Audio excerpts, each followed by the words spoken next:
కోటయ్య కావచ్చు, అబ్బూరు సుబ్బానాయుడు కావచ్చు, రాగూరు మాలకొండయ్య కావచ్చు, పులి మస్తానరెడ్డి కావచ్చు అనే వాళ్ళ పేర్లతో ఇంత ఆక్రమణలో ఉన్నారు అనేసి మేము కలెక్టర్ గారికి తెలియజేసుకున్నప్పుడు ఇచ్చినది.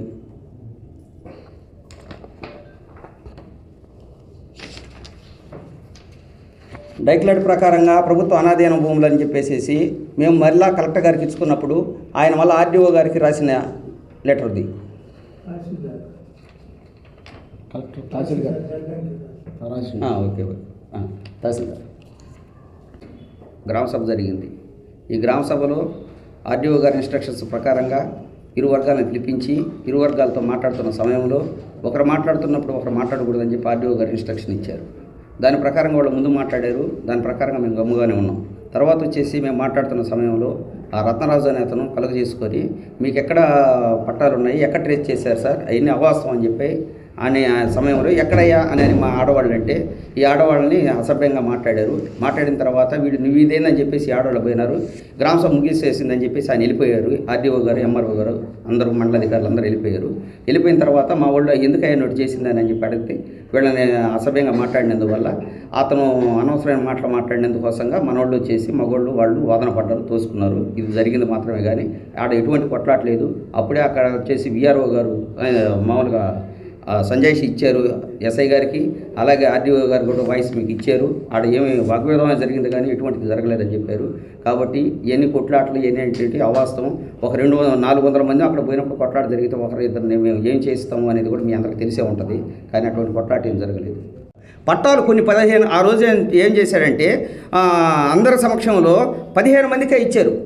తర్వాత మేము ఇస్తామన్నారు. ఇస్తామని ఒక వారం కాలయాపన చేశారు. కాలయాపన చేస్తే అది కరెక్ట్గా సార్ మాకు ఇచ్చినవన్నీ పూర్తిగా ఇవ్వాలి కదా అని చెప్పి మేము ఎంఆర్ఓ ఆఫీస్ దగ్గర ఎదురుగా కూర్చుంది వాస్తవం. కూర్చున్న తర్వాత ఎంఆర్ఓ గారు ఆ రాత్రి తెల్లవారికి అంతా రెడీ చేసి తెల్లవారి మాకు డిస్ట్రిబ్యూషన్ చేశాడు. ఇది వాస్తవం. మా దగ్గర కూడా ఉన్నది. అదే ప్రెస్ మీట్ మీరు అడిగిన దానికి కూడా మా దగ్గర ఆ కట్టింగ్ ఉంది, మేము కూడా చూపెడతాము. మహిళలు పట్టాల కోసం మహిళల పట్టు అని చెప్పి ఉంది వార్త. అది వాస్తవమేను. అటువంటి పోతే మాకు విభేదాలు పెడుతూ ఈ విధంగా 2012లో కూడా అదే విధంగా మమ్మల్ని ఇబ్బంది పెట్టారు. మళ్ళీ ఇప్పుడు కూడా కొంతమందిని మా వాళ్ళని ఏదో ఆకర్షితులు మీకు 5 ఎకరాలు ఇప్పిస్తాం 7 ఎకరాలు ఇప్పిస్తాం అని మా వాళ్ళకి చెప్పి ఒక 2-3 తీసుకొచ్చి ఒక లేడీ ద్వారా ఇలా మాట్లాడిస్తున్నారు. ఇది ఏంటంటే వాళ్ళకి ఏ విధంగా మమ్మల్ని ఎదుర్కోలేక మాకు ఇబ్బందులు పెడితే వీళ్ళు ఆగిపోతారు అనేది వాళ్ళ ఉద్దేశం. ఒకసారి రెవెన్యూ వాళ్ళు ప్రభుత్వం తరఫున గవర్నమెంట్ వాళ్ళు పట్టాలు ఇచ్చినప్పుడు మాకు భూములు ఇచ్చినప్పుడు మళ్ళీ దీనికి రద్దు చేసే అధికారం ఎవరికైనా ఉంటుందా? ఉండదు. కానీ వాళ్ళ వర్షన్ ఏంటంటే మా దగ్గర రాజకీయం ఉంది, మేము ఏం చెప్పినా జరుగుతుందనే ఉద్దేశంతో ఏమైనా కానీ దాన్ని రద్దు చేసేసి వాళ్ళకి దాంట్లోకి రానియకుండా ఉంటే ఆల్రెడీ స్టేటస్ కోలో ఉన్నదాన్ని మనమే అనుభవిస్తున్నాము, ఈ ఖాళీగా ఉన్నటువంటి మనమే పశువులు మేపుకోవచ్చు అని చెప్పుకుంటున్నారు. తర్వాత పోతే ఇంకొక సర్వే నెంబర్కి సంబంధించి అవి కూడా ఆక్రమించుకున్నారు, కోర్టుకు పోనారు, పశువుల మేత అంటున్నారు. పశువుల మేత అన్నప్పుడు పశువులకు కానీ మనుషులకు కానీ గ్రామ పంచాయతీ పాపులేషన్ ఒకటి ఉంటుంది. గ్రామ పంచాయతీ పాపులేషన్ ప్రకారంగా మాకున్నటువంటి కంచిపారం పోకు భూములు సరే మా పంచాయతీలో ఎంత ఉందో అనేది ఒక అండర్స్టాండింగ్ ఉంది. దాని ప్రకారంగా మాకు వచ్చేసి మా గ్రామంలో ఉన్నటువంటి పశువుల సంపద ఎంత, ఆ సంపద ప్రకారంగా గవర్నమెంట్ డాక్టర్ రోజుకు వచ్చేసి మెట్రిక్ టన్నులో ఎంత ఆహారం కావాలనేది ఒక లెక్క ఉంది. ఆ లెక్క ప్రకారంగా అన్ని బేరీజ్ చేసుకొని అప్పుడు రెవెన్యూ మినిస్టర్ అప్పుడు ఆర్థిక శాఖ మంత్రి ఆదేశాల ప్రకారంగా తర్వాత స్థానిక ఎమ్మెల్యే ఫోన్ మెసేజ్ ద్వారా దాన్ని మామూలుగా ఏం చేశారంటే పంచాయతీ తీర్మానం తీసుకొని దాన్ని కూడా మార్చి మాకు పేదలైనటువంటి వాళ్ళకి భూములు ఇచ్చేదానికి సిద్ధపడ్డారు. ఇందిరమ్మ 4వ ఫేజ్ కింద 6వ ఫేజ్ కింద అప్పుడు కూడా పోయి మళ్ళీ హైకోర్టులో స్టే తెచ్చి దాన్ని కూడా ఆపారు. ఆపితే అప్పుడు ఒకసారి ఒక కాలువ రావాలన్నా కూడా ఏం చేయాలంటే ఒక బ్రాణకాక మేజర్ పోతుందంటే ఈ బ్రాణకాక మేజరు అక్కడ నుంచి చిన్నకాక రిజర్వాయర్ నుంచి వచ్చేటప్పుడు ఈ మేజర్ ఎన్ని ఊర్లు కలుపుతుంది, ఈ ఊర్లో కలిపినప్పుడు ఎంతమంది లబ్ధి పొందుతారు, ఈ ఛానల్ ద్వారా ఎంతమందికి ఉపయోగపెడతాము అన్నప్పుడే ఒక టెండర్ వస్తుంది. ఆ టెండర్కి వచ్చినప్పుడు అంత డబ్బులు శాంక్షన్ అవుతాయి. అప్పుడు అన్నవరం ఉంది ఆ మేజర్లో, తర్వాత గట్టుపల్లి ఉంది, గోపురపాలెం ఉంది, టంకవరపాలెం ఉంది, పోతే కిందకి జలదంకటి ఎన్ని వరుసగా వస్తూ ఉండే. అప్పుడు కూడా మమ్మల్ని సంవత్సరాల సాగులో చేర్చి ఆ భూములకి సంబంధించి ఈరోజు కూడా మీ ఇప్పుడు అయినా వచ్చి చూసినా కూడా కాలువలు ఇచ్చి అవి కట్టే తూములు కట్టి గవర్నమెంట్ వారు చేసిన పని ఉంది. అప్పుడే మేము దగ్గర 70-80 సంవత్సరాల నుంచి రెవెన్యూ రికార్డ్స్లో మేము ఉన్నాము. అది కంచిపారం పోకు మేతపారం పోకు అది వాస్తవమే. కానీ మేము విరుద్ధంగా చేయకూడదనేసి పంచాయతీ తీర్మానం తీసుకొని 1/3 మెజార్టీతో మేము గెలుచుకొని చేసుకున్న పరిస్థితుల్లో వాళ్ళు ఓరవలేక దాన్ని ఆపేసేస్తే వీళ్ళు ఎట్టే ఉంటారు. ఎప్పుడు వీళ్ళు మా కింద కూలీలుగానే బ్రతకాలే కానీ వీళ్ళు ముందుకు పోకూడదని మా ఊర్లో ఉన్నటువంటి ఉద్దేశం. ఎలక్షన్స్ వచ్చేటప్పటికి మాత్రం మేము అవసరం. ఎందుకంటే మా 500 ఓట్లు ఉన్నాయి. మేము లేని ఆ ఊర్లో ఏం జరగదు. ఇక రాబోయే రాబోయే రోజుల్లో ఎలక్షన్ వస్తుంది, ఒక ఎలక్షను ప్రతి ఒక్కరికి మా ఎలక్షన్ ఏందనేది ఒక చెంపు పెట్టుగా మేము చూపెడతాము. అప్పుడు ఎవరు ఏందనేది తెలుసుకుంటారు. మాకున్నటువంటి 2 బూతుల్లో వచ్చేసి ఒక బూత్లో వచ్చేసి మెజారిటీ తెలుగుదేశంకి ఎంత ఓట్లు వచ్చాయో ఎమ్మెల్యే కానీ స్థానిక ప్రజాప్రతినిధులు కానీ తెలుసుకొని మాట్లాడుకుంటే వాళ్ళే తలదించుకుంటారు. మేము చెప్పాల్సిన అవసరం లేదు. ఆ రోజుకి ఎమ్మెల్యే గారిని మిస్లీడ్ చేశారు.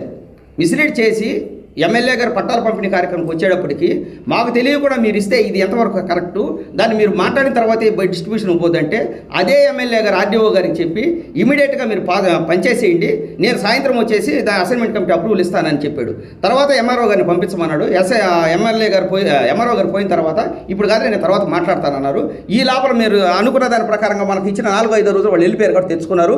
వెంటనే మళ్ళీ మేమేం చేసాం, సార్ మాకు మీరు చేసింది వాస్తవం, మేము తీసుకున్న వాస్తవం, మీరు అన్ని అప్రూవల్ ఇచ్చినారు కాబట్టి ఎందుకు బెటర్ సార్ అని అంటే ఖచ్చితంగా పెడతానయ్యా అని అప్పుడు మా మాలమహానాడు అధ్యక్షుడిగా ఉన్నటువంటి జూపుడు ప్రభాకర్ రావు గారు అడిగితే, బ్రదర్ మీరు ఒక రాష్ట్ర నాయకులు, మీరు చెప్పిన మాట మేము కదనేది ఏముందయ్యా, ఖచ్చితంగా చేస్తాను బ్రదర్ అని చెప్పేసి ఎంఆర్ఓ గారిని పిలిపించుకొని అసైన్మెంట్ కమిటీలో ఆయన సంతకం మొట్టమొదటి సంతకం చైర్మన్గా ఉంది. కావాల్సి ఉంటే మీరైనా మాకు తెలియకుండా పోయేసేసి ఎంఆర్ఓ ఆఫీస్లో ఈ రోజుకైనా మీరు తీసుకొని చూసి దాన్ని ప్రజలకు అందరికీ తెలియజేయండి ఉన్న వాస్తవం. నేను దాన్ని నిరూపిస్తాను. ఆ 1500 ఎకరం వాళ్ళు పెట్టుకొని వాళ్ళు ఈ విధంగా వాళ్ళు తయారు చేస్తూ వస్తూ ఉన్నారు.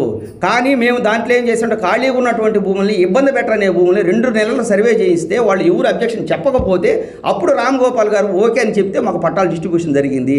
వాళ్ళు అప్పుడు దాకా ఏమనుకున్నారంటే ఈ భూములు వాళ్ళకెట్టబోతాయిలే, వాళ్ళు ఏదిలే చేసేది అన్నట్టుగా ఉండేరు.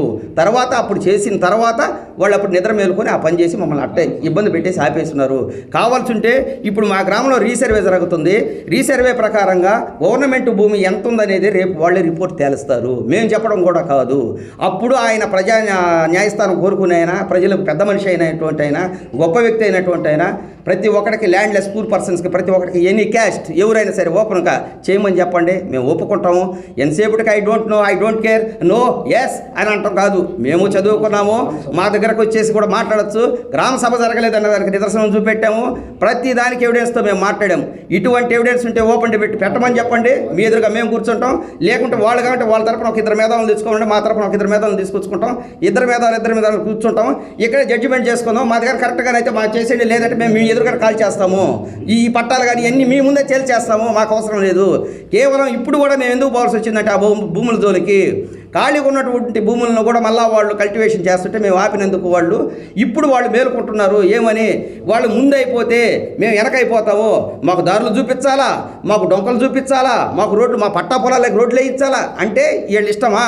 అంటే వీళ్ళు ఎక్కడెక్కడ ఉన్న భూములని వీళ్ళు ఆక్రమించుకుంటే ఈరోజు వీళ్ళు చేయాల్సిందేనా? ఇది మేము అడిగేది. నిన్న జరిగిన ప్రెస్ మీట్లో చెప్పింది ఆయన. రత్నరాజుని 2009 నుంచి మేము చెప్తానే ఉన్నాం వాంటెడ్గా, అవి తీసే బ్రదర్, వద్దు బ్రదర్, మీకు ఎందుకు బ్రదర్, మీకు వద్దనంటే ఈ రోజుకి మీరు రండి, కావాల్సి ఉంటే నా సొంత ఖర్చులతో పెట్టుకుంటా, ఇక్కడి నుంచే ఇప్పుడే మిమ్మల్ని అందరం తీసుకెళ్తాను. ఇప్పుడు వచ్చి 1417 సర్వే నెంబర్లో రూమ్లు వేసున్నాడు, బోర్లు వేసున్నాడు, అక్కడ ట్రాక్టర్లు పెట్టినాడు, రోడ్డు వేసున్నాడు. ఒకసారి చూడండి మీరు, వచ్చి టెంకాయ చెట్లు వేసున్నాడు. దగ్గర 17 సంవత్సరాల నుంచి మేము ఇస్తానే ఉన్నాం, ఎక్కడ పీజీఆర్ఎస్లు ఇస్తానే ఉన్నాం. ఇప్పటికి లేదు. ఈ రోజు మొన్న ఎంఆర్ఓ గారిని అడిగితే ఈ రోజు రమ్మన్నారు, మేము ఫైనల్కి ఇస్తాం అనేది. 90 రోజులు కూడా అయిపోయింది మళ్ళీ పీజీఆర్ఎస్ అర్జీకి కూడా. ఆ 90 రోజులకు కానీ ఈరోజు రమ్మన్నారు, మేము పోతాము, అది ఏమి ఇస్తారో చూస్తాం. ఇట్లా జరుగుతూ ఉంది. ఏదైనా కానీ ఈ అవాకు చవాకులు పేల్చడం కరెక్ట్ కాదు. మీరు వాస్తవంగా మాది కానీ తప్పు కానీ అయితే మాకు ఏదో పోలీసు రెవెన్యూ వాళ్ళు మాకు ఏ శిక్ష ఇవ్వలేదు, కనీసం మీరు ప్రింట్ మీడియా వాళ్ళు, ఎలక్ట్రానిక్ మీడియా వాళ్ళు మీరు శిక్ష ఇస్తున్న మేము ఒప్పుకుంటాం. ఇది ఓపెన్ ఛాలెంజ్. ఎస్సీ ఎస్సీబీ కులాలకు చెందిన 250 మంది కుటుంబాలకు మాకు పొలాలు ఇచ్చారు. కానీ కొంతమంది రాజకీయ నాయకులు ఒత్తిడి చేసి మా పొలాలు ఆక్రమించుకొని చూస్తున్నారు. దీని ఏంటంటే పరిష్కారం ఏంటంటే ఒక విషయం తెలియజేయమన్నా, మన 7వ తేదీ గ్రామసభ మీటింగ్ జరిగింది సార్.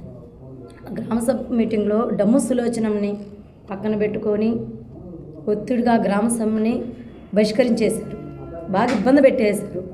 ఆమెకి 5 ఎకరాల పొలం ఇస్తామని రాజు అనే అతను ఆమెను ఒత్తిడి చేయటం వల్ల మా 250 మందిలో ఆ పర్సన్ వాళ్ళతో వెళ్ళిపోయి గందరగోళం చేసి అపిషంగా ప్రవర్తించాడు రాజు.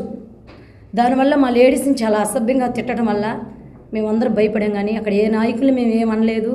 మేము పెద్దవాళ్ళని గౌరవించాం. మొదటగా మస్తాన్ రెడ్డిని కానీ బాబుల్ రెడ్డిని కానీ గౌరవించాము. ఆ గౌరవం వాళ్ళు పోగొట్టుకుంటున్నారు. నిజంగా చెప్పాలంటే ఎక్కడైనా కూడా ఎస్సీ అంటే పొలాలకి న్యాయం జరగాలంటే వాళ్ళు ఓసీ వాళ్ళు మాకేం చేయాలి? న్యాయం జరగాలి. పెద్ద రాజకీయ నాయకులు కదా, ఓసీ కులానికి సంబంధించిన వాళ్ళు కదా వాళ్ళు. ఎస్సీ వాళ్ళ మీద చేయొచ్చా? పేదల్ని ఇంకా గమనించుకొని ఒక అధికారంలోకి తీసుకొచ్చి వీళ్ళ వల్ల మనకు ఉపయోగం ఉంది, 500 ఓట్లు ఉన్నాయి, ఈ ఓట్లు ఉన్నట్టు వాళ్ళు ఉన్నారనే కదా మేము వాళ్ళని గమనించుకొని ఉంటుంది. ఈరోజు ఇలా చేయొచ్చా? ఆ రోజు ఒకరినొకరిని పడేసి కొట్టేసి ఆడవాళ్ళు ఎంత అసభ్యంగా ప్రవర్తించారు. ఆ రాజు అనే అతను ఏడ్చినంత మాత్రాన ఇక్కడ మా దగ్గర అన్ని ఒరిజినల్ పత్రికలు ఉన్నాయి. కావాలంటే ఎవరికి ఆర్డీఓ కానీ, ఎంఆర్ఓ కానీ, పై అధికారులు, ఎమ్మెల్యే కానీ, సీఎం కూడా తెలియజేస్తున్నాము.